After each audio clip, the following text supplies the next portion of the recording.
Back to back सब चीज़ करा रहा हूँ, बैक टू बैक। अगर मैं, ये तो ऑब्जेक्टिव है, ठीक है, मैं आपको ध्यान से दिखा देता हूँ, ठीक है। इधर देख रहे हो क्वेश्चन आंसर पूरा, समरी पूरा, फिर उसके बाद पहले लेखक का इंट्रोडक्शन। तो ये सब लाइन बाय लाइन चीज़ें हम लोग पढ़ रहे हैं ना। आप कैसे बोल सकते हो यार कि क्या पढ़ेंगे क्या नहीं पढ़ेंगे, कोई चैनल नहीं मिल रहा है जो लाइन बाय लाइन चीज़ें पढ़ाए। तो ये चैनल है ना यार, आराम से पढ़ो ना, क्यों टेंशन लेके बैठे हो। टेंशन बिल्कुल भी नहीं लेना है, ठीक ना, टेंशन बिल्कुल भी नहीं। टोटल कितने क्वेश्चन है?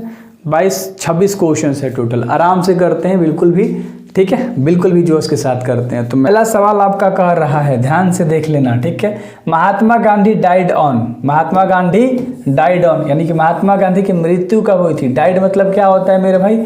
मृत्यु। एक एक चीज़ को बताते हुए चलूंगा, डरना बिल्कुल भी नहीं है।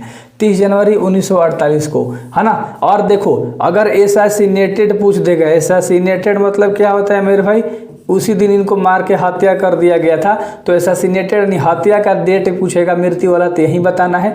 और किसने मारा था तो उसका नाम याद रख लो, नाथूराम गोडसे ने मारा था, ठीक है। अच्छे से लिख देता हूँ, नाथूराम, ठीक है। किसने मारा था? नाथूराम गोडसे ने मार दिया था इसी डेट को, ठीक है। बहुत बढ़िया, तो अच्छे से याद रखना। अगला सवाल है दूसरा, he was associated with which journal, वो किस पत्रिका से जुड़े थे, किस पत्रिका से प्रभावित हुए थे। तो मेरे भाई ऑप्शन 3 गो है, यंग इंडिया से प्रभावित हुए थे। किससे? यंग इंडिया से प्रभावित हुए थे। बहुत बढ़िया, ठीक है। तो अच्छी तरीके से चीज़ें करेंगे यार। अगला सवाल है तुम्हारा 3 नंबर का सवाल है, ठीक है। ही डेमोनेटेड इंडियन पॉलिटिक्स बिटवीन, ओ इंडियन पॉलिटिक्स ज्वाइन किए थे, तो पॉलिटिक्स में कब से कब तक रहे थे? तो देखो ध्यान से आज समझना मेरे भाई, ठीक है। 15 से 48 रहे थे, ऑप्शन नंबर सी बिल्कुल भी राइट हो जाएगा।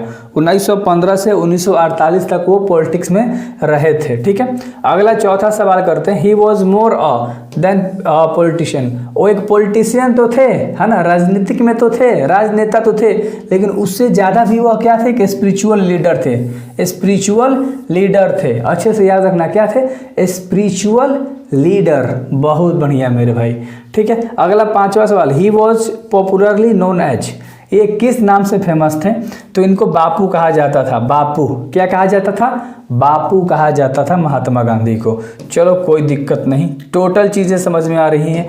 बहुत अच्छा लगता है यार जब आप लोग कहते हो कि चीज़ें समझ में आ रही हैं। तो अगला सवाल है 6 नंबर का सवाल है, ठीक ना।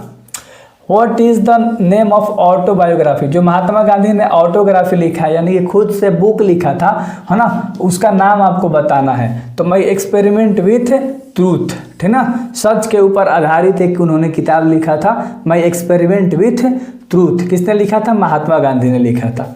7वां नंबर का सवाल देखते हैं, ठीक ना। मेरा वीडियो देख लेना, बहुत कम समय में होता है, ठीक है।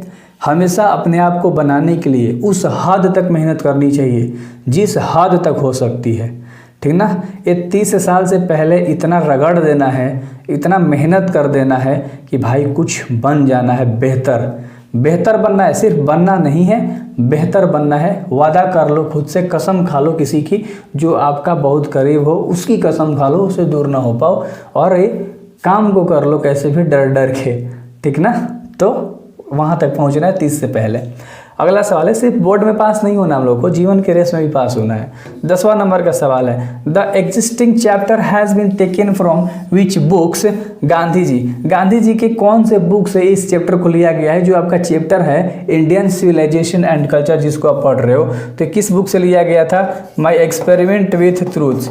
अब देखो कि कौन सा ऑप्शन दिख रहा है। पहला ऑप्शन तो नहीं है मेरे भाई, आगे हम लोग देख लेते हैं। चलो, दिया होगा कहीं तो, दिया होगा, यहाँ पर दे रखा है, सी नंबर का ऑप्शन दे रखा है। चलो ठीक है, तीनों का ऑप्शन है। डी नंबर में मान लेना कुछ नहीं है, एंटी है, नॉन ऑफ दीज है, तो सी नंबर का ऑप्शन तुम्हारा सही है। उतना मत घबराया करो आप लोग, ठीक ना। अगला सवाल हम लोग करते हैं अच्छे तरीके से, 11 नंबर का सवाल करते हैं। विच टाइप ऑफ प्रोज, ये जो प्रोज पीस है ये किस तरह का है? इंडियन सिविलाइजेशन एंड कल्चर, यानी ये जो आपका चैप्टर है वह किस तरह का है, यानी कि क्या है? स्टोरी है, ऐसे है, स्पीच है या ड्रामा है? तो ये एक ऐसे है, यह एक क्या है मेरे भाई? ऐसे है। 11 का ऑप्शन नंबर कौन सा हो जाएगा? सी नंबर का ऑप्शन बिल्कुल सही हो जाएगा। बहुत बढ़िया। 12 नंबर के सवाल के ऊपर बढ़ते हैं। What is the theme of chapter, इस चैप्टर का मतलब क्या है? थीम क्या है? इंडियन सिविलाइजेशन एंड कल्चर, यानी ये जो आपका चैप्टर है इसका मतलब क्या है? कंपैरिजन कर रहा है, तुलना कर रहा है दो सिविलाइजेशन के बीच में। तो कंपैरिजन बिटवीन टू सिविलाइजेशन, इन दो सभ्यताओं के बीच में अंतर बता रहा है यह चैप्टर हम लोगों का, ठीक ना। बहुत बढ़िया, इसलिए बोलता हूँ चैनल से जुड़े रहो, सब्सक्राइब करके डाले रहो। मज़ा ना आए इंग्लिश पढ़ने में तो मेरे से बोल देना कि मज़ा नहीं आ रहा था। अगला सवाल जो कि 13 नंबर का सवाल है, हु हैज़ कोरिटेन। कोरिटेन कौन है मेरे भाई इंडियन सिविलाइजेशन एंड कल्चर के अंदर, बताओ कोरिटेन कौन है इंडियन। तो ये भाई जाकिर हुसैन या महात्मा गांधी, आपको बताना है। 13 का ऑप्शन नंबर कौन सा होगा, चलो बता दो। महात्मा गांधी ही तो है यार, ठीक है, बहुत बढ़िया। 14 नंबर का सवाल है, what was the our ancestor, जो हमारे पूर्वज लोग थे, है ना, वो किस चीज़ से सेटिस्फाइड थे, यानी कहाँ रहना उनको अच्छा लगता था। तो विलेज में, गांव में रहना उनको अच्छा लगता था, वहीं संतुष्ट थे, वहीं सेटिस्फाइड थे वो लोग। सेटिस्फाइड मतलब होता है संतुष्ट, तो गाँव में रहते थे तो संतुष्ट थे। अगला 15 नंबर का सवाल है, civilization is that mode of conduct which points out to the man. एक लाइन आपको याद होगा, the path of duty, the path of duty, यानी 15 नंबर का ए जो है बिल्कुल राइट हो जाएगा, ठीक है। देखो ये तो लाइन ही है यार, ठीक है। सिविलाइजेशन हमें क्या सिखाता है, बता mode conduct which points out to the man, यानी कि इंसान के ड्यूटी के बारे में, कर्तव्य के बारे में हमारा जो सिविलाइजेशन है, जो सभ्यता है वो बताता है, ठीक ना।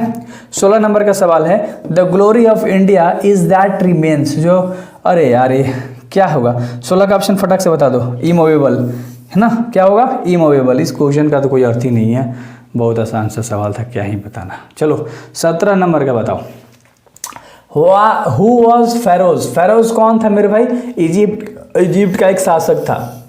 फेरोज कौन था, इजिप्ट का एक शासक था ना।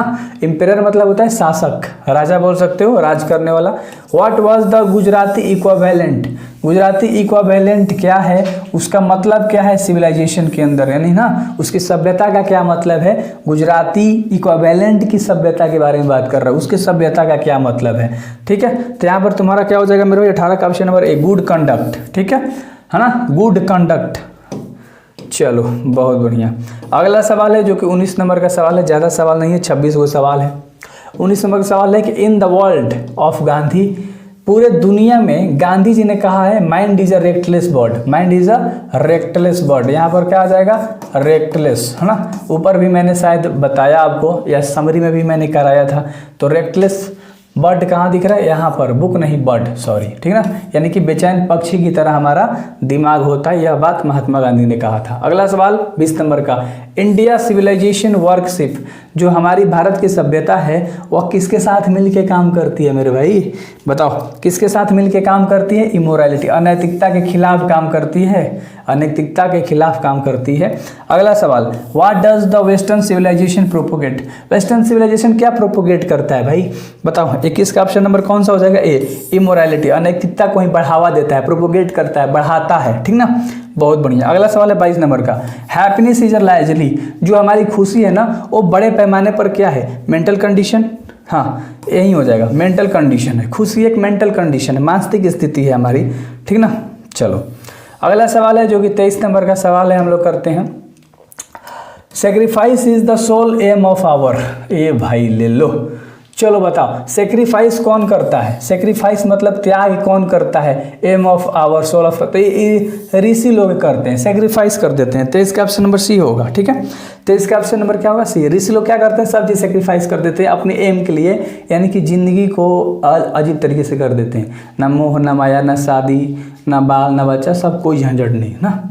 अगला सवाल 24 नंबर का, European civilization will means, European civilization का मतलब क्या है हमारे भारत के लिए, है ना। ध्यान से बताओ, क्वेश्चन का जब अर्थ आप समझोगे ना तो आपको सारी चीज़ें समझ में आएगी मेरे भाई। ए रियून है, ठीक है, क्या है, रियून है, ठीक ना। अगला 25 सॉरी, है ना। Attic civilization belong to, Attic civilization कहाँ से बिलोंग करता है ना, कहाँ से अपना जो है अस्तित्व रखता है, तो ग्रीस ले, है ना, कहाँ से, ग्रीस से। और अगला जो लास्ट सवाल है, what does the golden fleece means. देखो गोल्डन फ्लीस का मतलब होता है सोने की, है ना, कुछ चीज़ें, सोने वाली चीज़ें, है ना। गोल्ड, ये स्लीप सोना नहीं, नींद वाला नहीं, सोना, ठीक है। ये बहुत एक्सपेंसिव वाली चीज़ है जो मिलती नहीं है ना, आसानी से। तो क्या हो जाएगा इसका आंसर, आसानी से ना मिलता है तो उसको क्या बोलते हैं, डिफिकल्ट टू फाइंड। एक गोल्डन फ्लीस है भाई, सोने की चीज़ है, आसानी से नहीं मिलेगी। तो इस तरह से आप चीज़ें याद कर सकते हो। एंड उम्मीद करता हूँ कि आपको मज़ा आया होगा। तो आप ऐप डाउनलोड कर लेना अपना MK, क्या डाउनलोड कर लेना, अपना MK ऐप डाउनलोड कर लेना। एंड सारी चीज़ें यहाँ पर आपको मिल जाएगी बैक टू बैक। एंड मचा दोगे मेरे भाई, बिलीव मी, ऐसा पढ़ा दूंगा ना, कोई नहीं पढ़ाया होगा आपको।